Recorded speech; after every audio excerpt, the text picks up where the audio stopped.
여담제 개관기념 특별전 여담제 매화로 열달을 이동원 화가의 매화 그림으로 개최하게 되었다. 매화 그림은 동양화의 한 장르인 사군자의 하나이고 한국, 일본, 중국에서 널리 성행하던 그림이다. 우리 그림을 보면 크게 산수화, 인물화, 사군자로 나눌 수 있다. 산수화는 조선 중기 이전까지는 주로 중국의 고사나 소상팔경 등 풍경, 이상향 등을 그렸는데 이것을 관념산수라고 한다.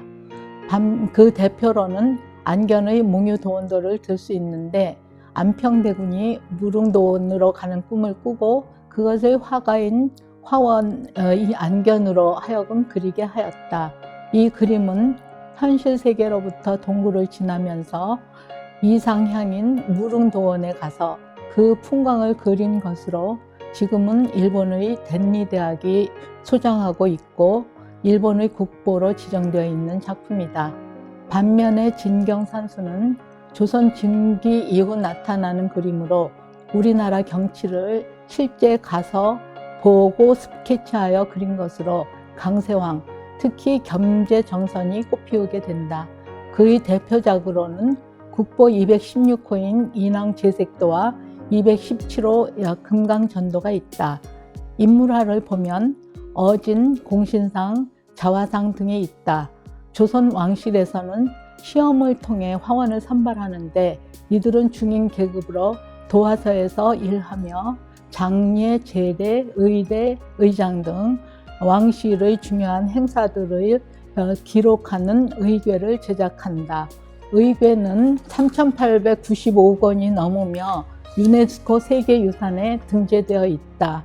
또한 화원들은 어진을 제작하는데 임진왜란, 병자호란, 한국 전쟁 때 소실되어 지금은 태조, 영조, 철종, 고종, 순종 등의 어진만 남아있다. 어진은 왕과 동일시하는 대상으로 화원은 우수한 사람들이 선발되어 협업하여 제작되었다. 그 외에 공신초상도 많이 그려지며 문인화가의 자화상도 있는데 강세황 자화상이 있고 특히 국보 240호인 윤두서의 자화상은 우리 초상화의 극치를 보여준다. 우리 초상화에서는 전신사조라 하여 전신, 정신을 전하고 사조, 비추어 본다라는 그 사람의 정신, 인격까지 표현을 하려 했고 일호불사 편시타인이라 하여 일호, 터럭 하나까지도 불사 같지 않으면 편시타인, 다른 사람이다라고 하여 주름이라든가 검버섯, 사시, 마마 자국까지 정확하게 그렸으며 높은 경지를 이루었다.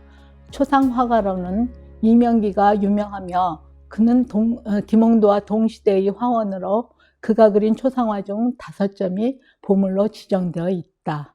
사군자, 사군자에서 군자란 유교에서 이상적 덕목을 가진 사람으로 모든 선비들이 추구하는 이상이다.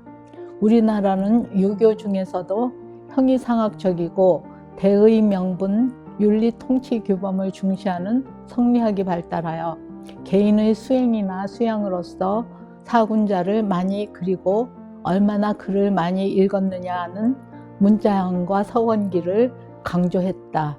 그래서 식물 중 겨울 세안을 이겨낸 매화와 중용의 난과 서리 속에서 피어나는 오상고절의 국화와 눈 속에서도 푸르름을 잃지 않는 대나무, 이 4가지를 사군자라 하여 많이 그리게 된다.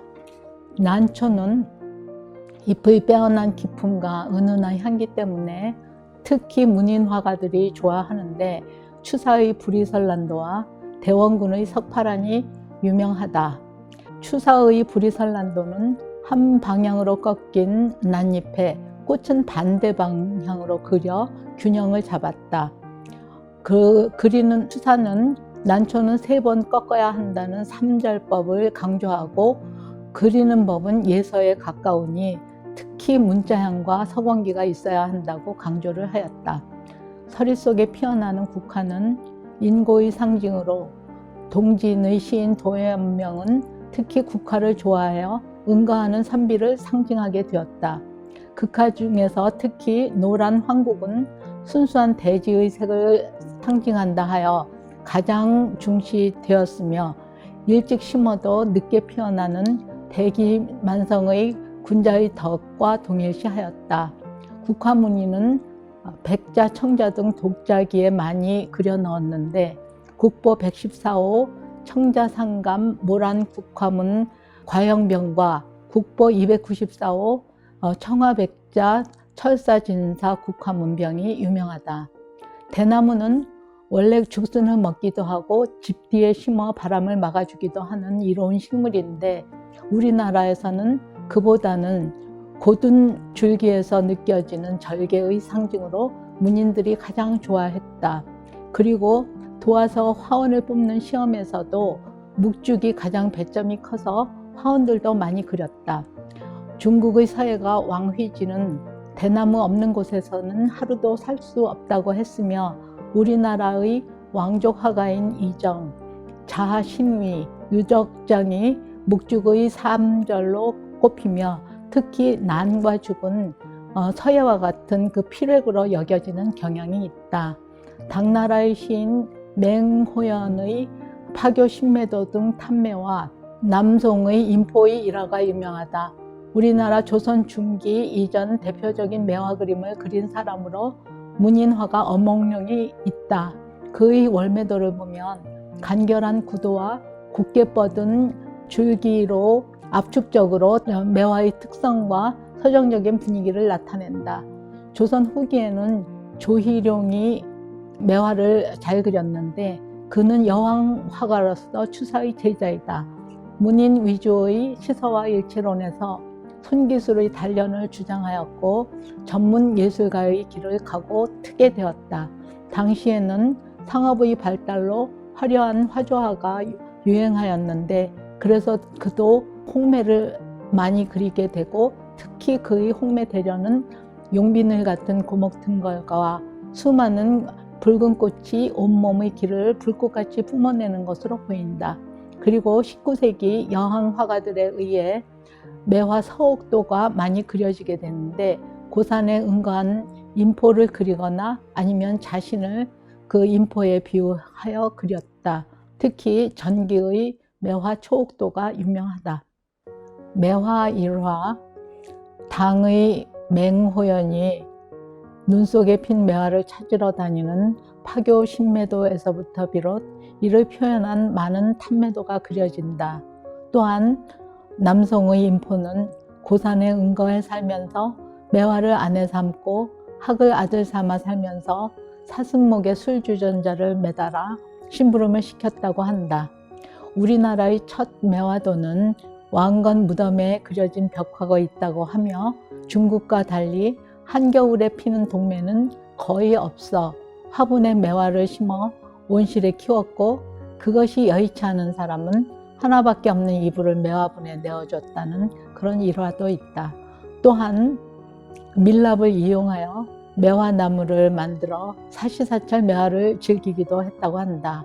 김홍도는 말년에 가난한 살림을 사는데 어느 날 그림을 팔아 3,000점을 받아서 2,000전으로 매화를 사고 800전으로 친구들과 매화음을 하려는 술을 사고 200전으로 양식을 샀다고 한다.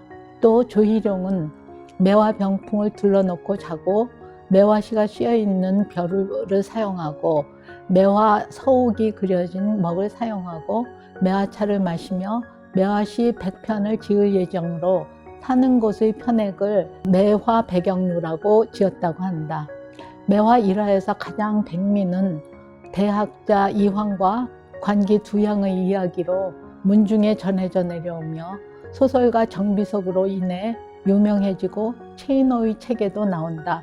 이황은 46세에 부인을 사별하고 48세에 단양의 군수로 부임하게 되는데 단양의 관기인 두양이 이황의 학식과 인품을 존경하게 되어 매화분을 선물하고 극진히 모셨다고 한다. 서로 시를 나누며 지냈는데 이황의 형이 충청도 관찰사로 부임하게 되어 한 지역에 두 형제가 있을 수 없게 된 이황은 9개월 만에 풍기 군수로 전출하게 된다. 관기는 관청에 소속되어 있기 때문에 이별을 하게 되는데 주양의 매화분을 가지고 이황은 떠나게 되고 둘은 그 후 다시 만나지 못하게 되었다. 20년 후 이황이 죽음에 이르러 매화분에 물을 주라는 말을 남기고 숨을 거두는데 주양이 나흘을 걸어 풍기에 도착하여 절을 하고 그리고 돌아가서 죽었다고 한다. 매화분에 물을 주어라 라는 말에서 우리는 절제된 감정의 표현을 느낄 수 있다. 이황의 매화에 관한 시를 읊으며 이 글을 마치려고 한다. 홀로 산창에 기대서니 밤 기운이 차가운데 매화가지 끝에 달 떠올라 진정으로 둥근해. 구태여 부르지 않아도 산들바람 불어오니 절로 맑은 향기 마당에 가득하네.